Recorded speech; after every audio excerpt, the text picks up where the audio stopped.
स्वागत करुछि मोर चैनल जीवन ज्ञान।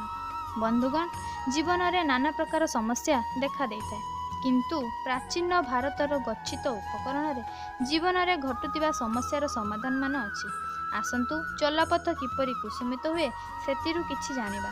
आचार्य चाणक्य कहते जे मूर्ख शिष्य पदेशेन दुष्टा स्त्री भरणेन च दुखित संप्रयोगेण पंडते व्यवसिदति। अर्थात मूर्ख शिष्य को पढ़ाइबा द्वारा, उपदेश देवा द्वारा, दुष्ट स्त्री भरण पोषण करने द्वारा तथा दुखी लोक मानकर सांगरे रहिले विद्वान व्यक्ति मध्य दुख भोग करिथाय। अर्थात कुहा जाइथाय जे जिए जेते बड़ ज्ञानी हुअंतु ना काहींकि जदि मूर्ख शिष्य को पढ़ाती, दुष्टा स्त्री सहित जीवन अतिबाहित करती बा दुखी रोगी मानक गहन रे रुहंती, तेबे विद्वान व्यक्ति मध्य दुखी हो जाती। सेतेबेले साधारण व्यक्ति कथा कौन कहिबा। एणु नीति सूचाई दिए जे मूर्ख शिष्य को शिक्षादान देवा अनुचित, दुष्टा स्त्री सहित संबंध रखिबा अनुचित, बरं ताहाठारु दूरे जिबा श्रेयस्कर एवं दुखी लोकमानंक गहन को त्याग करिबा दरकार।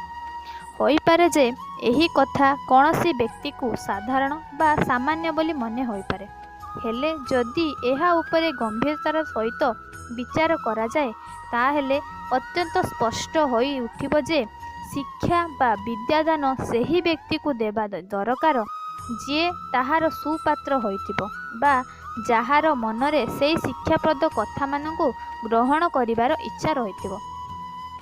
आपण माने निश्चय जानिथिबे जे थरे वर्षारे भिजी जाइथिबा मांकड़ को बाई चढ़ई निजर बसा बनैबा पई शिक्षा प्रदान कला, हेले मांकड़ सेही शिक्षा ग्रहण करिवार योग्य नथिला।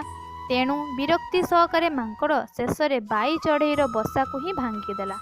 एही कारणरू कुहा जाइथाय जे जेउ व्यक्तिर कौनसी विषय रे साधारणतम ज्ञान नथिबो ताहाकु जे कौनसी कथा अति सहजरे बुझाई देई हेबो, हेले जेउ माने अर्धज्ञानी ताहाकु स्वयं ब्रह्मा हेले मध्य बुझाई पारिबे नाही। एही प्रसंगरे चाणक्य कहि रखिचंती जे मूर्ख सम दुष्टा स्त्री सहित संपर्क रखिबा बा ताहार पालन पोषण करिबा मध्य व्यक्ति पाई दुखर कारण होइजाए। कारण जेउ स्त्री निजर स्वामी प्रति आस्थावान होई पारे नाही, सी अन्य कौनसी पाई विश्वसनीय हेबो बा किपरि नुहे। एहीपरि दुखी लोक जिए आत्मबलहीन होई सारिची, निराशारे डूबी रहिची, ताहाकु किए बा उद्धार करि पारिबो।